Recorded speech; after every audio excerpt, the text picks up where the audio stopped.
Page 92, Chapter 13. This one is called Good Progress. Far into the night, while the other creatures slept, Charlotte worked on her web. First, she ripped out a few of the orb lines near the center. She left the radial lines alone, as they were needed for support. As she worked, her 8 legs were a great help to her. So were her teeth. She loved to weave, and she was an expert at it. When she was finished ripping things out, her web looked something like this.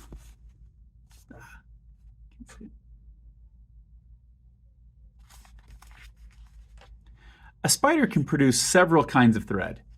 She uses a dry, tough thread for foundation lines, and she uses a sticky thread for snare lines, the ones that catch and hold insects. Charlotte decided to use her dry thread for writing the new message.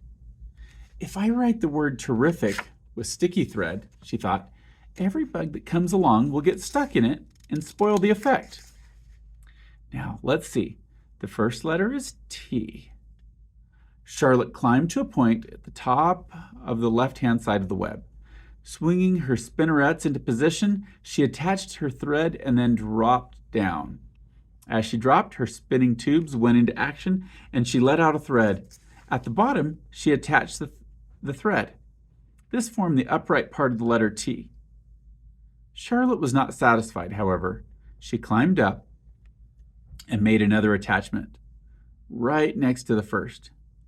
Then she carried the line down so that she had a double line instead of a single line. It will show up better if I make the whole thing with double lines.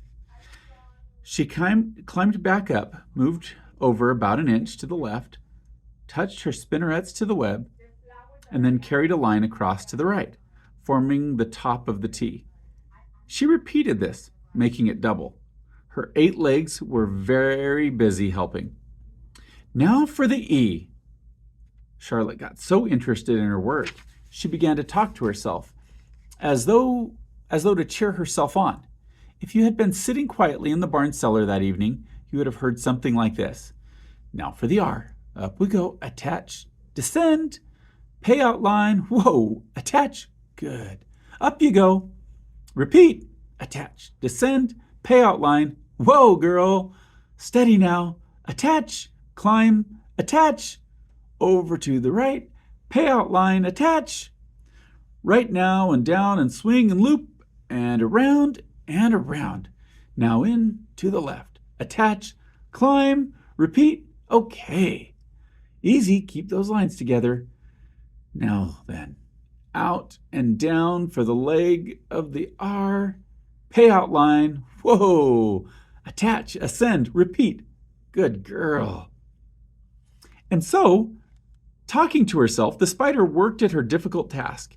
When it was completed, she felt hungry. She ate a small bug that she had been saving. And then she slept. Next morning, Wilbur arose and stood beneath the web. He breathed the morning air into his lungs. Drops of dew, catching the sun, made the web stand out clearly.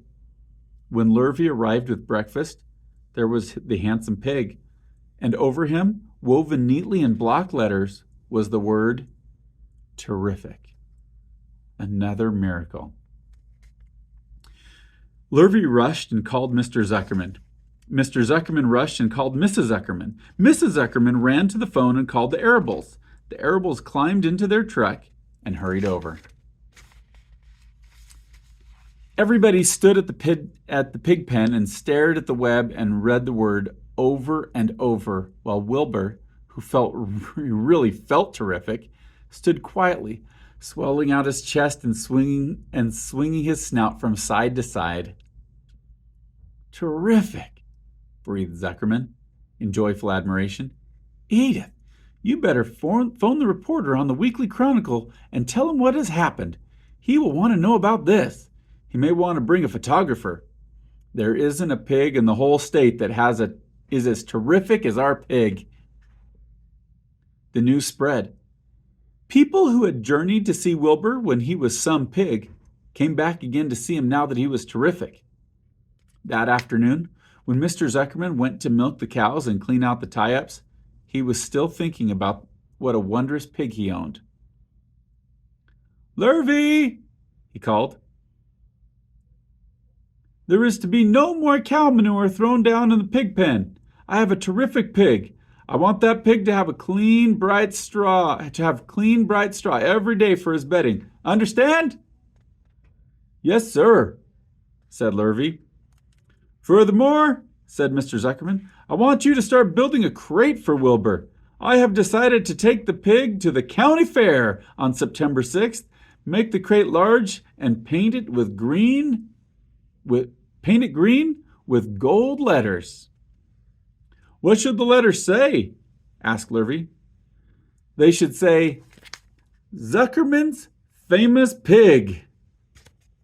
Lurvy picked up a pitchfork and walked away to get some clean straw. Having such an important pig was going to mean plenty of extra work. He could see that. Below the apple orchard, at the end of a path, was the dump where Mr. Zuckerman threw all sorts of trash and stuff that nobody wanted anymore. Here, in a small clearing, hidden by young alders and wild raspberry bushes, was an astonishing pile of old bottles and empty tin cans and dirty rags and bits of metal and broken bottles and broken hinges and broken springs and dead batteries and last month's old magazines and old discarded dish mops and tattered overalls and rusty spikes and leaky pails and forgotten stoppers and useless junk of all kind, including a wrong-sized crank for a broken ice cream freezer. Templeton knew the dump and liked it. There were good hiding places there. Excellent cover for a rat. And there was usually a tin can with food still clinging to the inside. Templeton was down there now, rummaging around. When he returned to the barn, he carried in his mouth an advertisement he had torn from a crumpled magazine. "How's this?" he asked, showing the ad to Charlotte. "It says crunchy. Crunchy would be a good word to write in your web." "Just the wrong idea," replied Charlotte. "Couldn't be worse. We don't want Zuckerman to think Wilbur is crunchy. He might start thinking about crisp, crunchy bacon and tasty ham. That would put ideas into his head. We must advertise Wilbur's noble qualities, not his tastiness. Go get another word, please, Templeton." The rat looked disgusted, but he sneaked away to the dump and was back in a while with a strip of cotton cloth. "How's this?" he asked. "It's a label off an old shirt." Charlotte examined the label. It said, "Pre-shrunk." "I'm sorry, Templeton," she said, "but pre-shrunk is out of the question. We want Zuckerman to think Wilbur is nicely filled out, not all shrunk up. I'll have to ask you to try again." "What do you think I am, a messenger boy?" grumbled the rat. "I'm not going to spend all my time chasing down to the dump after advertising material." "Just once more, please," said Charlotte. "I'll tell you what I'll do," said Templeton. "I know where there's a package of soap flakes in the woodshed. It has writing on it. I'll bring you a piece of the package." He climbed the rope that hung on the wall and disappeared through a hole in the ceiling. When he came back, he had a strip of blue and white cardboard in his teeth. "There," he said triumphantly. "How's that?" Charlotte read the words, "With new radiant action." "What does it mean?" asked Charlotte, who had never used soap flakes in her life. "How should I know?" said Templeton. "You asked for words and I brought them. I suppose the next thing you'll want me to fetch is a dictionary." Together they studied the soap ad. "With new radiant action," repeated Charlotte slowly. "Wilbur!" she called. Wilbur, who was asleep in the straw, jumped up. "Run around," commanded Charlotte. "I want to see you in action to see if you are radiant." Wilbur raced to the end of his yard. "Now back again faster," said Charlotte. Wilbur galloped again. His skin shone. His tail had a fine, tight curl in it. "Jump into the air!" cried Charlotte. Wilbur jumped as high as he could. "Keep your knees straight and touch the ground with your ears," called Charlotte. Wilbur obeyed. "Do a backflip with a half twist in it," cried Charlotte. Wilbur went over backwards, writhing and twisting as he went. "Okay, Wilbur," said Charlotte. "You can go back to sleep."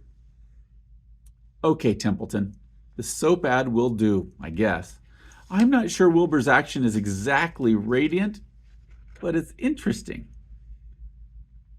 "Actually," said Wilbur, "I feel radiant." "Do you?" said Charlotte, looking at him with affection. "Well, you're a good little pig, and radiant you shall be. I'm in this thing pretty deep now. I might as well go to the limit." Tired from his romp, Wilbur lay down in the clean straw. He closed his eyes. The straw seemed scratchy, not as comfortable as the cow manure, which was always delightfully soft to lie in. So he pushed the straw to one side and stretched out in the manure. Wilbur sighed. It had been a busy day. His first day of being terrific. Dozens of people had visited his yard during the afternoon, and he had had to stand and pose, looking as terrific as he could. Now he was tired. Fern had arrived and seated herself quietly on her stool in the corner. "Tell me a story, Charlotte," said Wilbur as he lay waiting for sleep to come. "Tell me a story."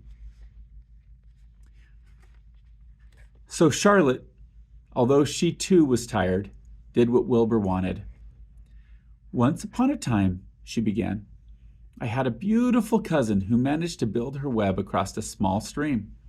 One day, a tiny fish leapt into the air and got tangled in the web. My cousin was very much surprised, of course. The fish was thrashing wildly. My cousin hardly dared tackle it, but she did. She swooped down and threw great masses of wrapping material around the fish and fought bravely to capture it." "Did she succeed?" asked Wilbur. "It was a never-to-be-forgotten battle," said Charlotte. "There was the fish, caught only by one fin, and its tail wildly thrashing and shining in the sun. There was the web, sagging dangerously under the weight of the fish." "How much did the fish weigh?" asked Wilbur eagerly. "I don't know," said Charlotte. There was my cousin, slipping in, dodging out, beaten mercilessly over the head by the wildly thrashing fish, dancing in, dancing out, throwing her threads and fighting hard. First, she threw a left around the tail. The fish lashed back. Then a left to the tail and a right to the midsection. The fish lashed back. Then she dodged to one side and threw a right, and then another right to the fin. Then a hard left to the head, while the web stayed and stretched. "Then what happened?" asked Wilbur.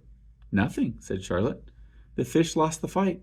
My cousin wrapped it up so tight it couldn't budge." "Then what happened?" asked Wilbur. "Nothing," said Charlotte. "My cousin kept the fish for a while, and then, when she got good and ready, she ate it." "Tell me another story," begged Wilbur.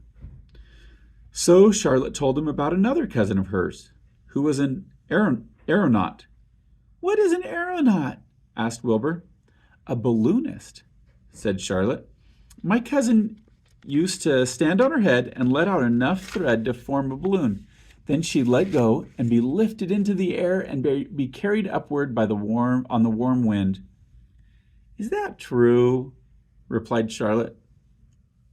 "I have some very remarkable cousins. And now, Wilbur, it's time you went to sleep.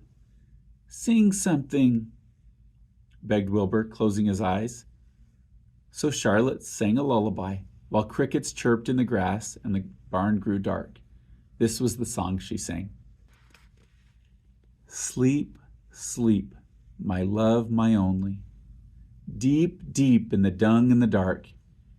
Be not afraid and be not lonely. This is the hour when the frogs and thrushes praise the world from the woods and the rushes. Rest from care, my one and only, deep in the dung and the dark. But Wilbur was already asleep. When the song ended, Fern got up and went home.